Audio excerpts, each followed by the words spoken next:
Chulin Daf Lamed Vav, says the Gemara. Tan Rabbi Shmuel, V'dam chalolim yishte. This is the pasuk where we learned that dam chalolim is considered a beverage, it's considered a mashka, and therefore it's machshir, a food lekabel tumor. But says Rabbi Shmuel, prat is to exclude ledam kiluach she'en machshir sazroim. That when you slaughter an animal, the dam that comes out in a strong flow. That blood is only the preliminary blood. That's not called dam hanefesh. It's not really the blood that keeps the animal alive, and therefore it's not dam chalolim. Dam chalolim sounds like the animal of a corpse. It sounds like the blood of an animal that's a corpse, and the actual blood that caused the animal to die. So that's dam hanefesh, the dam that's more essential to the life of the animal, and that only comes after the strong flow stops. So dam kiluach is not going to be machshir lekabel tumah. Tan Rabbanan. Continues the Gemara. Let's say you slaughter and then blood flows onto a delas, a pumpkin, a squash. You slaughter and the blood drips onto the food. Rabbi Omer Huchsha. Rabbi says it is considered Huchsha l'kabel tumah. Rabbi Omer Toilin. He says it depends. It's hanging. We're going to explain everything what this means. Rabbi Oishia says, since Rabbi says Huchshav, Rabbi Eliyahu says it depends. Anu al ma'almi nismaich. What are we going to rely on? Bo v'nismach al devar Rabbi Shimon. Let's rely on Rabbi Shimon. Rabbi Shimon Omer shchita machsharas v'loy hadam.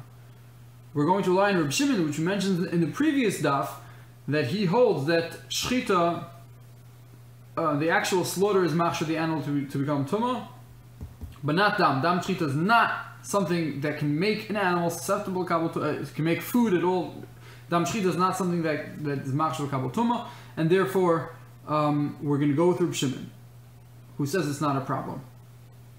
And therefore this blas that the blood fell on is going to be tahor. It's not royal kabel tumah. Amar Papa says everyone agrees when there's blood, the blood is on the gourd. If the blood is on the glass, it's on this food from the beginning of the end of the shechita, the blood remains there, then everyone agrees that this blood is machshir it lekabel tumah. Everyone agrees that dam shechita is machshir lekabel tumah. But keep pligi ben iskaneach adam ben simin l'simin. The question is let's say in the middle of the shechita, in between the slaughtering of the kana and the veshet, someone wiped off the glass. Someone wiped off the pumpkin. And since you wiped off the pumpkin, so now Rabbi Savar Yeshin l'shchita m'tchil v'asayif. Rabbi holds it doesn't make a difference that you wiped it off. At the end of the day, the beginning of shchita is also called shchita, like we saw previously. There's a machlokes whether Yeshin l'shchita m'tchil v'asayif or if it's just l'vasayif. When is it actively called shchita? Is it the entire time? Is it only at the end when the actual shchita is finished? So Rebbe holds, no, it's always called shchita, and therefore the blood that came out in the beginning of the shchita and fell onto the pumpkin is going to be called dam shchita, and it's machshir kabel tumah, even though you wiped it off. Shchita is only considered at the end. And v'hai, and the blood that fell from the beginning of the shchita is dam makahu. It's just like the blood of a wound, and the blood of a wound that leaks from an animal is not machshir something kabel tumah. So what does he mean that it's toiling, that it depends? He says, then we have to wait until the end of shchita. If there's still blood there at the end of shchita, if there's still blood on the pumpkin at the end of shchita, then machshir v'iloi loi machshir. If not, then it's not huchshar l'kabel tumah. As Rabbi Eliyahu holds that if the blood was there from the beginning of shchita, it fell from the beginning of shchita onto this pumpkin, and then it stayed there until you finished your shchita. So then he holds, then this whole thing is going to be called a shchita because you finished your shchita, and therefore the blood that came out, even though it came out from the beginning of shchita, it doesn't make a difference because at the end of the day it's called shchita. But he says that if you wiped it off before the shchita was finished at all, so therefore at that point in time it wasn't called a shchita. Before it was wiped off, it wasn't called a shchita yet because it was at the beginning of shchita, and therefore when you wiped it off, it wasn't machshir l'kabel tumah. Rabbi holds no, yesh l'shchita, and therefore it is called shchita, and therefore it is machshir l'kabel tumah, even if you wiped it off. Rabbi holds, however, if it remained on there until the end, then even if there was no new blood, but since you finished your shchita, so the whole thing is called a kasher shchita, and mimelo, we now can see that even the original blood is not just the dam of a bruise, we see the original blood as the dam of the shchita, which is going to come. And therefore, Rabbi Chia holds it depends if at the end there was blood or not. Continues the Gemara. Umay bo v'nismach Reb Shimon. So what does Rabbi Oshia mean when he says, let's go be samech on Reb Shimon? The Reb Shimon lo machshir. According to Reb Shimon, dam shchita is not machshir. The Reb Chia machshir. According to Reb Chia, it is machshir. He does hold that dam shchita is machshir. Just a question of is the beginnings of dam shchita machshir or not. But so why are you bringing in Reb Shimon? No one agrees here to Reb Shimon. Says the Gemara. However, in this situation where the blood was wiped from the pumpkin in the middle of the shchita, mihu, still they are ashvul hadadi. Nevertheless, in this situation, Reb Shimon and Reb Chia do agree that it's not makabel tuma. Marley machshir, according to everyone, it's not hukshar. So havli Rebbe chad. Therefore, in this situation, Rebbe is a minority opinion. He's only one opinion versus the ein dvar shel echad b'makom shnayim, and one person's opinion is not considered when it's versus another two opinions.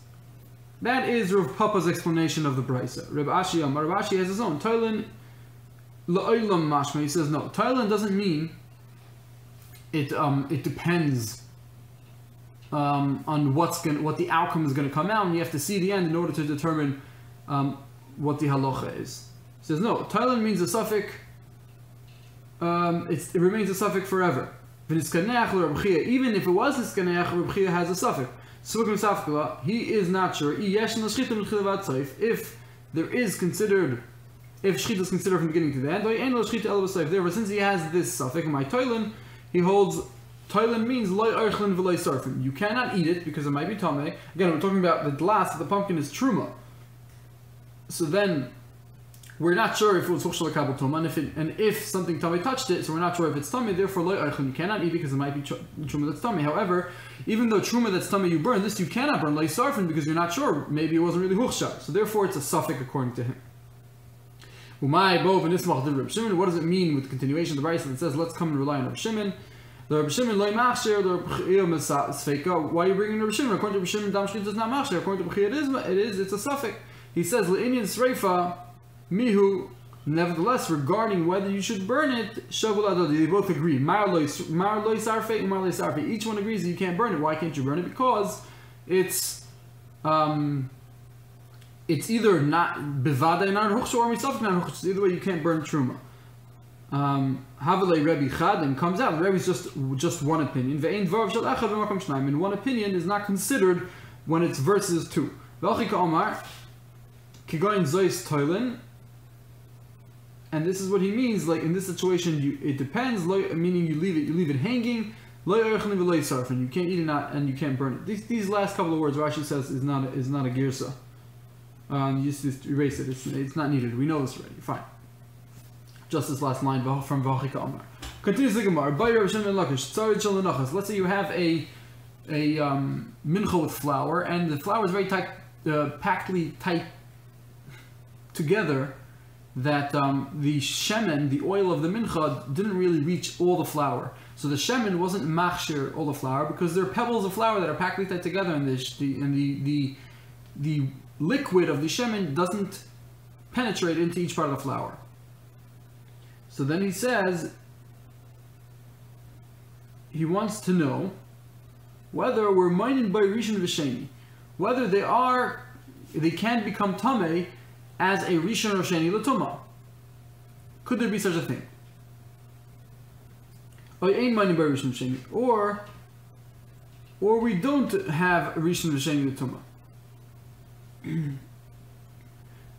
The Gemara explains, we have a concept that chibus hakodesh is mahani le'afsulei gufei. We know even if you have something that's kachim, even though no liquid touched it, and therefore really it shouldn't be huchshal kabel tuma, but since it's kodesh, since it's kachim, so therefore it has a certain chiba, has a certain belovedness, meaning because of its high status, therefore it's jumped up as if it is huchshar automatically, even though no liquid touched it. So the question is that these particles of flour that no shemen actually touched it, and we say that the chibas hakodesh is machshir rosan. So we know that chibas hakodesh is machshir l'kabel tumah, and to make it disqualified, right? So therefore, that we know for sure that la'afsule gufe, to make the actual guf, the actual flour disqualified. Now we know that it's considered susceptible to accept that tumah. However, the question is that can it accept tumah on a level that will make something else tameh? If an ava tumah touches it, can it become a rishon and make a sheni l'tumah? Or if a rishon tumah touches it, can it be a sheni l'tumah and make a shlishi l'tumah? We want to know whether it itself is just becomes disqualified or actually retains a din tumah. Lemimni be rishon l'sheni, to start counting rishon l'sheni, loy, maybe not. Or dilma loy shno, maybe no, there's no difference. Chibas hakodesh is machshir both for lafsuli gufe and to actually become a rishon l'sheni l'tumah. Amar Rabbi Eliyahu Raful says Toshma. It says in the Brayso, "Mikol oichel asher yeyachil oichel abo b'mayim huchshar oichel she'en abo b'mayim loy huchshar." The pasuk says that this is the pasuk describing the din that has to be huchshar al yidei mashke. It says Mikol oichel asher yeyachil, any food that's eaten asher yavoy alav mayim yitmo. Mayim has to come onto it and then it will be tummy. So you see from here, it says the Brayso, "Bo b'mayim, if it came into water if water did not come to it, says the Gemara. So Rabbi Eliyahu was trying to show Rish Lakish over here. Hello, it wasn't brought by mine. It wasn't huchshar, so therefore it can't become tummy. It can't become a rishon l'sheni l'tumah. Says the Gemara. Rabbi Shimon ben Lakish, let's lay oichel habo b'mayim. Of course, Rabbi Shimon knows this halacha that has to be bo b'mayim. Rabbi Shimon ben Lakish hachi kami vayla. This is question. Chibas hakodesh is the concept of chibas hakodesh, that because something is kachim that automatically bumps it up a status to already become huchshar, doesn't that mean it's oichel habo b'mayim? Is it synonymous to oichel habo b'mayim? Is it the same exact din, or is it something else? Or is it just going to make it possible or not? And is this exactly what's his shayla? He knows you need we know you have a din of that mayim has to touch it, but we know the chibas hakodesh is an exception. Does the exception render it tumah just like as if it was huchshar b'mayim? Says the Gemara, Rabbi Elazar Nami. Rabbi Elazar also understood that this was Rabbi Shimon's question, but mitur dekroy kamer, he meant to ask and to prove it from the extra verse. There's an extra verse which teaches it to you again. It says Michdi. It says Ksiv. It says in the pasuk v'chiyutan mayim al zera. It says once that when water will fall on a zera, on a seed, on produce, then it's susceptible to kabel tumah from a sheretz. Why do we need another pasuk of Mikol oichel asher yirachel asher yavoy alav mayim yitma? So we have two verses teaching you the same thing. Lamali lav, is it not lemute chibas hakodesh? Is it not to exclude chibas hakodesh? Is it not to tell me that only if water comes onto it is it genuinely tamei for rishon v'sheni? Rabbi Elazar is trying to say that you see from the Turi Dikra, from the extra psukim, that it's coming to exclude chibas hakodesh. The chibas hakodesh isn't going to be genuinely tamei, and Rabbi Shimon, and thereby he's really answering Rabbi Shimon Lakish's question. The word says no. Those psukim are not to exclude chibas hakodesh. Maybe chibas hakodesh does have a regular din rishon l'sheni l'tumah, but over here it's chad v'tumas meis. One's pasuk for tumas meis, meaning that tumas meis, in order to be metame food, the food has to have hechsher v'chad b'tumas sheretz, and one is also for tumas sheretz, that in order for tumas sheretz to be metame something, it needs to be huchshar al yidei mashke utzricha, and they're both needed. Diash meaning tumas meis. Hasam who by hechsher only by tumas meis. I would think maybe you need hechsher. Why? Mishum delay metame v'chadosha. Because you need a substantial amount of a dead human body in order to make something tummy. You need a kazayis, but not with a lentil. If you have the amount of human body the size of a lentil, a piece of flesh from the body is not mitame if it's the size of a lentil. And therefore, since you see that it's sort of more lenient, you need a bigger size. So then maybe only over there you need this din of hechsher l'kabel tumah. Aval sheretz the mitame chadosh. A sheretz that even a piece of sheretz the size of a lentil is mitame. Maybe since that's so stringent, ein meloy liboy hechsher. Maybe you don't need hechsher. V'yash me'in sheretz v'jos am sheretz mishum d'lo mitame tumas shiva. I would think because sheretz, you know why sheretz needs a huchshar, because it's it's only mitame one day. You don't have to wait 7 days, meaning it's not such a strong tumah. And since it's not such a strong tumah, therefore maybe you need this process of hechsha al-yedei hamashke in order for it to impart tumah onto a food. Aval meis the mitame tumah shiva, but a dead body that if someone touches it, he's tummy for 7 days, meaning he needs the whole process of paraduma to be sprinkled and wait 7 days to be sprinkled twice as paraduma and go to the mikvah. It's a much longer process to become tahar. So maybe since that's so stringent, maybe it doesn't even need huchshar, doesn't need this concept that the water touches it. Therefore, I think you don't need it. Tzricha, therefore they both need it. Okay. Master Rabbi Yosef asks Rabbi Yosef. Rabbi Shimon says, Huchshu b'shchita. In our Mishnah, Rabbi Shimon says that the shchita itself is machshar the animal. Says the Gemara, Huchsharu. Sounds like Huchsharu. Va'afilu lemimni buhu rishon v'sheni. Sounds like it's a full hechsher. The slaughtering, which is no liquid, even if there's no dam, the shchita is machsharit, and it sounds like it's going to be totally huchshar, even l'gabe rishon v'sheni. Amai ve'alav eichel bo b'mayim hu. Why? There's no, it's not food that came with a mashke, that came with water. So you see from here that even though it didn't come with water, we could have a concept of rishon v'sheni. Amalei Abai says to him, no, asu k'hechsher mayim d'Rabbanan. Maybe it's just midrabanan. Maybe they made shchita as if a hechsher mayim d'Rabbanan. Because the shchita is a matter. It's such an action that activates something in the animal. It makes it so prepared, so huchshar. So therefore midrabanan they made it into as if it's huchshar. But again, that's only midrabanan. Rab Zera says Toshma haboitzer legas. If you are cutting off grapes from a tree, from the vine, in order to press and make it into wine.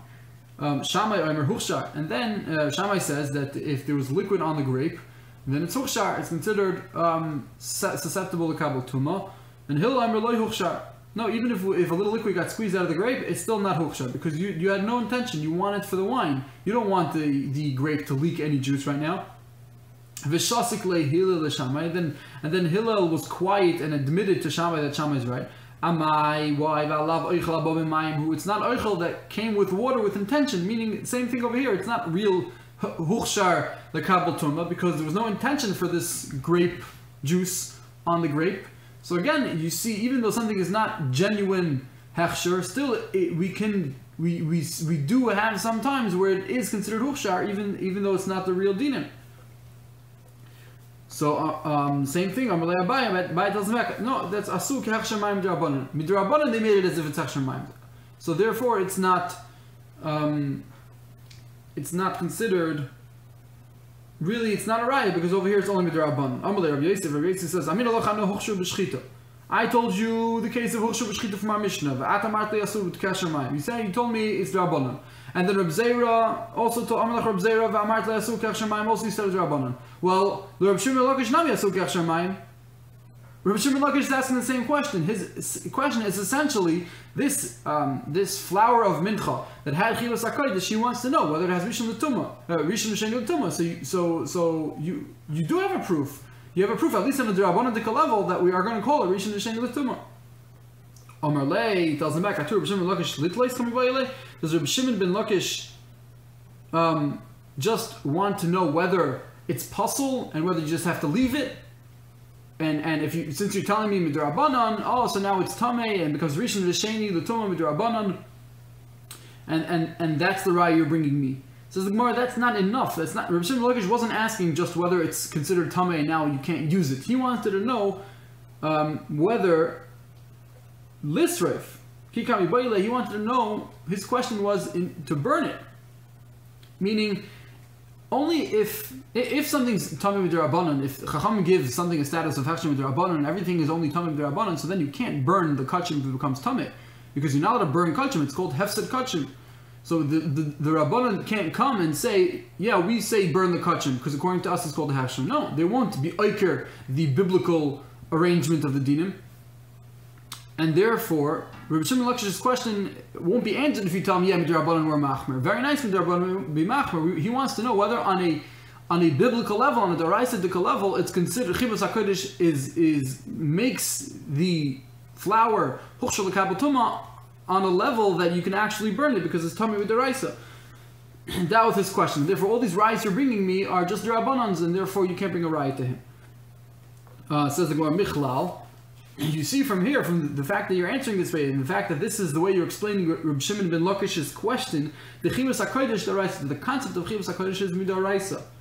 That because kodesh is so special, therefore it's automatically going to be huchsha. It says the Gemara Minol, and how do you know this? Because it says in the pasuk, it says in the pasuk that if you have basar kachim, meat of kachim, that a tummy thing touches it, it says lo yachel, it becomes disqualified. Hi basar de iskasher b'mai. This basar, how did it be huchshar? This basar, the Torah is saying is tummy. How is it huchshar lekabel tuma b'mai? Ilay with iskasher b'dam. If it became huchshar with the dam of the actual animal, v'hamar abchir bar abadin abchir bar zayim amar b'yechanan minayin the dam kachim she'ein machshir. How do you know dam kachim is not machshir? Shenemar lo yisechalenu. Don't eat the blood ala aretz tishbechem kamoyim. Throw it on the ground like water.